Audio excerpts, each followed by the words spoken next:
안녕하세요. 저는 원주의 역사 중에서 기독교 문화유산을 함께 살펴보게 될 원주 진강고 역사교사 황보석이라고 합니다.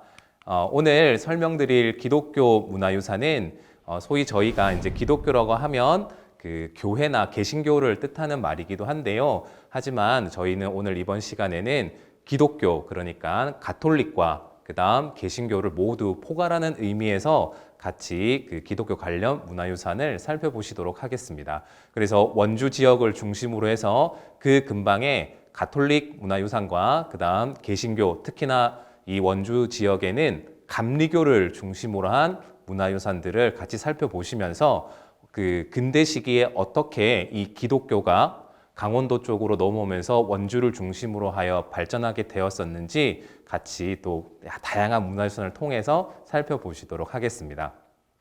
오늘 저랑 함께 살펴보실 곳은 총 6군데 정도입니다. 첫 번째 횡성 풍수원 성당부터 시작하셔서 원주 시내 한 복판에 있는 원동성당, 그리고 그 옆에 있는 원주 세브란스 기독병원과 그리고 흥원면 쪽에 있는 대한리 공소, 그리고 신림면에 있는 용소망 성당, 그 다음에 마지막으로 그 제천 쪽에 있는 배로운 성지까지 해서 총 6개 지역을 같이 살펴보시도록 하겠습니다. 총 이걸 실제로 이렇게 이동하시면서 자차로 가시게 되면 한 총 85km 정도 되는 거리인데요. 차로는 한 2시간 정도 걸리는데 실제 뭐 둘러보시고 그 다음에 뭐 식사도 하시고 이렇게 답사로 쭉 다니시게 되면 대략 한 6시간에서 7시간 정도 천천히 시간을 잡고 둘러보신다면 원주 지역의 그 원주 지역과 그 근방을 포함한 기독교 문화유산을 정말 몸으로 흠뻑 체험하고 오실 수 있는 좋은 답사 코스가 되리라고 생각을 합니다. 그러면 가장 첫 번째로 횡성에 있는 풍수원 성당부터 같이 보시도록 하겠습니다. 풍수원 성당은 강원도에 세워진 가장 첫 번째 성당이 되겠습니다. 지금 강원도 횡성군 서원면에 위치해 있고요. 강원도 최초의 성당일 뿐만 아니라 한국에서도 4번째로 세워진 성당입니다. 한국의 최초의 성당은 서울 중구 중림동에 있는 약현성당이고 2번째는 완주에 있는 대제성당, 3번째가 그 유명한 서울 명동성당이고요. 그 이후에 이제 한국에서 4번째로 세워지게 된 게 바로 이 횡성 풍수원 성당이 되겠습니다. 풍수원 지역은 그 1801년 신유박해가 발생했을 때 많은 천주교 신자들이 이 횡성 풍수원 지역으로 넘어오게 되면서 이제 정착을 하게 됐었고요. 그러면서 자연스럽게 여기에 그 강원도 지역의 최초의 성당이 세워지게 된 것입니다. 그래서 1888년 르메르 주교가 부임하시게 되면서 본격적으로 이렇게 본당 활동을 하시게 되고 그 이후에 1907년에 지금 그 정규화 신부님께서 이 풍수원 성당을 건축하시게 되면서 지금의 풍수원 성당의 기본 틀을 이렇게 만드시게 됐습니다. 그래서 이 풍수원 성당은 강원도 유형 문화재로 지정되어 있기도 하고요. 그리고 이 풍수원 성당에는 또 그 당시에 근대식 건축물 형식을 잘 보여주는 그 구사제관도 남아 있습니다. 그래서 구사제관은 우리의 그 근대 문화유산으로 지금 지정되어서 또 유물관으로 활용하고 있는 중입니다. 강원도에 처음으로 세워진 이 풍수원 성당을 중심으로 해서 원주에 있는 원동성당, 그리고 뭐 용소막 성당, 이렇게 그러니까 어머니 성당이라고 하면 될까요? 이렇게 계속 분화되어 나가게 되는 그 첫 출발점이 바로 풍수원 성당입니다. 그래서 풍수원 성당은 지금도 많은 신자들이 참석하고 활동하고 있는 성당이기도 하고요. 또 그 실제 성당 안에 들어가 보시면 그러니까 의자가 없이 그 좌식, 그러니까 앉아서 이렇게 마룻바닥에 앉아서 지금도 미사를 드리는 원래의 모습이 그대로 잘 남아 있는 성당이기도 합니다. 여기가 첫 번째 횡성 풍수원 성당을 같이 보신 거고요. 이제 드디어 두 번째는 이 풍수원 성당에서 시작해서 그 다음에 이제 가톨릭이 전파되게 된 곳이 바로 원주 지역 한 복판에 있었던 원동 성당이 되겠습니다. 원동 성당이 1910년대 이제 초기에 세워질 때의 모습인데요. 1913년에 초기 성당이 만들어지게 됩니다. 하지만 이 건물은 이제 한국 전쟁 이 과정에서 이제 전소되어 버리게 되고, 그래서 이제 한국전쟁 이후 1954년에 현재의 그 원동성당 건물이 만들어지게 됩니다. 이 원동성당 같은 경우는 원주에서 두 번째로 세워진 성당이라는 얘기도 있고 세 번째라는 기록도 보실 수 있는데요. 그 중간에 있었던 부원골 성당이 그 공소로 격화되게 되면서 실제로는 강원도의 두 번째 본당이라고 보시는 게 더 맞을 것 같습니다. 지금 세워진 원동성당 건물은 시멘트로 만들어진 건물인데요. 한국전쟁 직후에 짓다 보니까 건축하다 보니까 아무래도 이렇게 그 이전에 벽돌 구조의 형태를 만들기가 쉽지 않았었고 그래서 좀 그나마 구하기 좋았던 시멘트로 지었던 건물이라고 보시면 될 것 같습니다.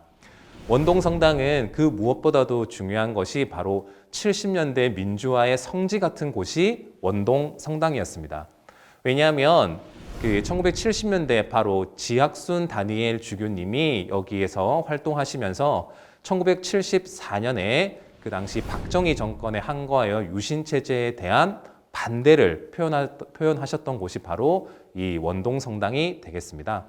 지학순 다니엘 주교님은 1974년에 유신체제에 반대하는 그 발표를 이렇게 서울에서 하시게 되고요. 그로 인해서 박정희 정권에 의해 구속을 당하시게 됩니다.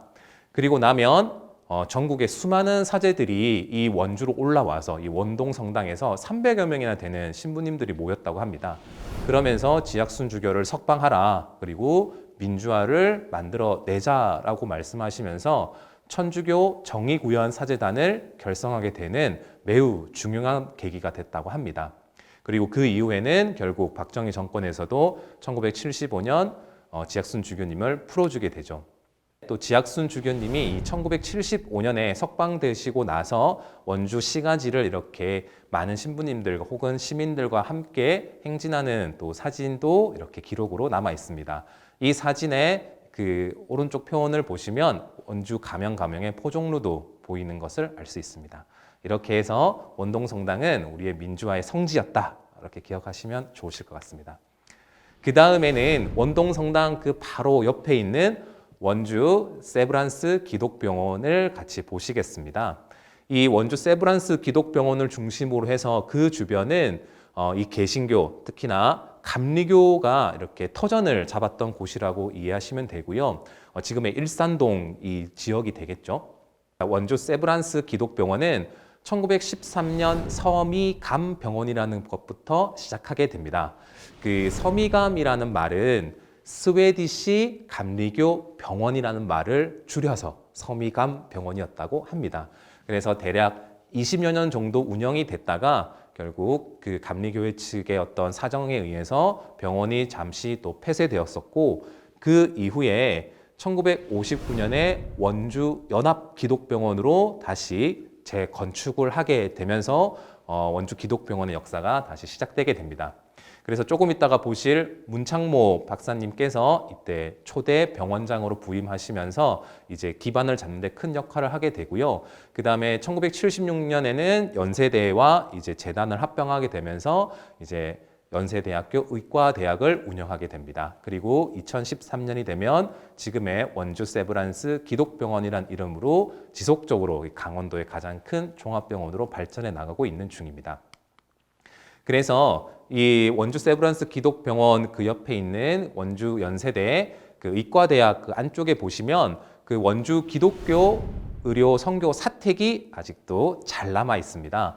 1918년에 세워진 서양식 주택이었다고 하고요. 그 뭐 근대문화유산으로 지정돼 있을 뿐만 아니라 이게 그 당시의 어떤 건축의 형태를 잘 보여주는 건물입니다. 그리고 이 처음에 쓰였던 목적은 감리교 선교사들이 와서 특히나 그 처음에는 모리스 선교사라는 분의 사택으로 이용했었다고 하고요. 그 이후에는 그 원주 제1감리교회에 그 뭐 다양한 활동을 하는 이런 건물로 이용하고 또 선교사들의 또 뭐 숙소로 이용하기도 하고 그 이후에는 또 뭐 병원에 교수님들이 잠시 머무는 곳 혹은 뭐 또 사택 이런 식으로 계속 활용해 오다가 최근에는 이제 일산사료기념관이라는 곳으로 바뀌어서 그 원주 세브란스 기독병원의 역사를 보여주는 역사관으로 활용하고 있는 중입니다. 여기도 한번 둘러보시면 아, 근대 건축물들이 어떠한 형태였구나라는 것을 충분히 잘 아실 수 있는 좋은 곳입니다. 이 감리교와 관련해서 가장 또 유명하신 분이 바로 한국의 슈바이처라고 불렸던 문창모 박사님입니다. 1907년생이시고요. 얼마 전인 2002년에 선종하셨는데요. 1920년에 60만세 운동을 참가할 정도로 정말 그 년대사에 살아있는 역사 같은 분이십니다. 그리고 그 1932년에 한국 최초로 크리스마스 시를 발행을 하는데 같은 그 선교사분과 큰 역할을 하시게 되고요. 그 이후에는 1959년 아까 말씀드렸다시피 원주연합기독병원의 초대 병원장까지 지내셨고 그 이후 1964년부터는 원주의 문이비인 후가를 만드셔가지고 선종하시기 직전인 2001년까지 한 37년 가까이 이 병원을 지속적으로 운영해 나가시게 됩니다. 그래서 진짜 2002년에 돌아가신 90세가 넘어서 95세에 돌아가시게 되는데요. 그때까지도 정말 하루도 빼먹지 않고 이렇게 열심히 병원 진료를 보시면서 원주 지역에서 살아있는 어떤 아주 유명한 슈바이처로 평가될 정도로 명망 있는 의사이셨다. 이렇게 아시면 좋으실 것 같습니다. 그 다음에 여러분도 같이 볼 것은 다시 가톨릭 유적으로 가서요. 그 흥업성당 대한리 공소에 대해서 같이 또 보시겠습니다. 공소라는 거는 그 주임 신부님이 계시지 않고, 그러니까 머물러 있는 신부님 계시지 않고 그냥 한 달에 한두 번 정도 다른 지역의 신부님이 오셔서 미사를 해주는 조그마한 그냥 그 천주교 공동체라고 이해를 하시면 좋으실 것 같고요. 이 대한리 공소가 가진 큰 특징은 110년 동안 원래의 한옥 구조를 그대로 유지하고 있는 공소라는 것입니다. 그래서 실제로 가보시면 한옥 건물이 그대로 남아 있고요. 물론 지붕이나 그 다음에 구조물들을 조금씩 계속 수선해 오고 고쳐오는 동안에 물론 형태가 조금씩은 바뀌긴 했지만 그래도 원형을 계속 유지하려고 했던 그 노력을 볼 수 있는 매우 소중한 한옥 건축물이라고 이해하시면 좋으실 것 같습니다. 심지어는 6.25 때 인민군 막사로 사용되었다고도 하는데요. 그래도 무너지지 않고 지금까지도 잘 유지가 되고 있고, 그리고 한 달에 한 두 번 정도 흥업성당 신부님이 오셔서 지금도 신자들과 함께 미사를 하는 그 공소라고 이렇게 아실 수 있습니다. 그래서 가보시면 되게 조그마한 이렇게 그 동네에 있는 아름다운 한옥 공소의 모습을 가서 보시면 느끼실 수가 있으실 것 같습니다. 그 다음으로는 신림면에 있는 용소막 성당이라는 곳입니다. 말 그대로 신림은 신들의 숲이라는 뜻이죠. 그 신들의 숲에 세워진 작은 성당이 바로 용소막 성당인데요. 용소막 성당은 강원도에 아까 풍수원 성당, 원동 성당, 그리고 이어서 세 번째로 지어진 성당이라고, 그러니까 본당이라고 보시면 될 것 같습니다. 그래서 1915년에 완공된 성당이고요. 6.25 때 그 여러 건축물들이 막 파괴되고 이러는 과정에서도 여기는 그대로 형태를 잘 보존해서 지금까지 지켜온 성당이 되겠습니다. 그래서 풍수원 성당이나 그 위에 다른 고딕 양식의 성당들과 마찬가지로 비슷한 모습으로 지금도 그 위용을 자랑하고 있고요. 그 용소막 성당과 관련돼서는 또 유명하신 신부님이 한 분 계십니다. 바로 선종환 신부님이신데요. 이 선종환 신부님은 언어에 특별한 재능이 있으셨습니다. 그래서 우리가 지금 많은 신자분들이, 기독교 신자분들이 보는 공동 번역 성경을 이렇게 번역하신 그분이 바로 선종환 신부님 되시겠습니다. 그래서 가톨릭 쪽에서는 선종환 신부님, 기독교 쪽에서는 문익환 목사님이 같이 한 8년 정도 이렇게 같이 번역을 하셨다고 하고요. 선종환 신부님은 정말 하루에 한두 시간밖에 자지 않으면서 끝까지 번역을 하셨고, 그리고 72년에 이제 선종하시게 되는데 그 선종하기 직전 날까지도 교정 작업을 계속 이렇게 하셨다고 합니다. 그러면서 교정 작업을 다 끝내시고 그 다음 날에 돌아가실 정도로 정말 성서 번역에 일생을 바치신 분이 바로 선종환 신부님이 되시겠습니다. 그래서 용소막 성당에 가시면 지금도 선종환 신부님의 그 유물들을 전시해 놓은 유물관도 가서 보시면 또 이렇게 잘 정리가 되어 있습니다. 그리고 마지막으로는 바로 충북 제천에 있는 배론성지입니다. 그래서 원주 신림에서 조금만 넘어가시게 되면 바로 이 배론성지가 나오게 됩니다. 배론성지는 배의 밑바닥을 그 지역이 닮았다고 해서 붙여진 이름이 배론이고요. 이 배론성지는 수많은 지금도 뭐 천주교 신자들이 찾는 곳입니다. 왜냐하면 경치가 너무 예쁩니다. 물론 여러 가지 그 뭐 기독교 관련 유적도 있지만 또 이렇게 예쁘게 잘 꾸며진 성지이고요. 이 배론 성지가 갖고 있는 그 큰 어떤 천주교에서 볼 수 있는 역사적으로 중요한 것들은 첫 번째는 황사형 백서 사건과 관련된 황사형이 그 토굴에서 백서를 쓰던 그 공간이 남아 있습니다. 황사형이라는 사람은 그 1801년 신유 박해 이후에 이 조선 내에서의 어떤 천주교 박해를 그 다른 나라에 알리고 그리고 이 천주교를 조선에서 받아들일 수 있게끔 청나라나 서양 세력들이 도와달라라는 글을 써서 보내려고 하셨던 그 사건을 황사형 백서 사건이라고 얘기를 합니다. 물론 이 백서가 전달되기 전에 발각돼서 결국 뭐 황사형을 비롯한 관련 인물들이 뭐 죽임을 당하게 됐던 사건인데요. 어쨌든 이 과정을 통해서 어떻게든 천주교를 이 조선에 좀 이렇게 받아들일 수 있게끔 노력을 했던 그 모습이 바로 이 황사형이라는 인물을 통해서 살펴보실 수가 있습니다. 그리고 두 번째로는 그 한국 최초의 뭐 신학교, 신학당이라고 할 수 있는 성요셉 신학당의 터가 있었던 곳이 바로 이 또 배론 성지이기도 합니다. 1855년부터 프랑스 신부님들께서 그러니까 선교사를 양성하기 위해서 이렇게 만들어졌던 곳이고요. 하지만 1866년 병임 파괴 때 프랑스 신부님들이 다 처형당하게 되면서 결국 성요셉 신학당은 이렇게 좀 폐쇄되어 버리게 됩니다. 그리고 마지막으로는 한국의 두 번째 신부님인 바로 최영업 토마스 신부님의 묘소가 있는 곳이 또 이 배론 성지이기도 합니다. 여러분이 잘 아시다시피 한국 최초의 신부님은 김대건 신부님이시죠. 그 김대건 신부님과 함께 그 청나라에 가서 공부하셨던 분이 바로 최영업 토마스 신부님입니다. 그래서 최영업 신부님은 조선에 이제 돌아오셔서 조선 각지를 돌아다니면서 많은 천주교 신자들을 이렇게 키워 나가게 됐던 그런 분이고요. 그분의 업적을 기리기 위해서 이 배론 성지에도 뭐 최영업 신부님의 뭐 조각 기념 공간 이런 것들이 마련되어 있어서 둘러보시면 최영업 신부님의 생애와 활동에 대해서도 잘 아실 수 있으실 겁니다.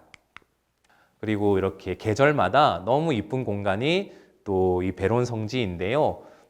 꼭 종교를 떠나서라도 이 지역에 가서 봄이나 가을에 뭐 한국 천주교의 어떤 진원지이기도 하지만 누구나 즐길 수 있는 이렇게 또 아름다운 자연 공간을 간직한 곳이 바로 배론 성지가 되겠습니다. 네, 이렇게까지 해서 총 6군데 지역의 그 원주 지역 기독교 문화유산에 대해서 설명을 드렸습니다. 꼭 한번 가족들이나 혹은 개인적으로라도 시간을 내셔서 이곳들을 둘러보신다면 원주와 그리고 강원도 지역의 어떤 종교를 이해하는 데에 매우 좋은 답사 코스가 될 거라 생각합니다. 네, 저는 여기까지 설명드리도록 하겠습니다. 감사합니다.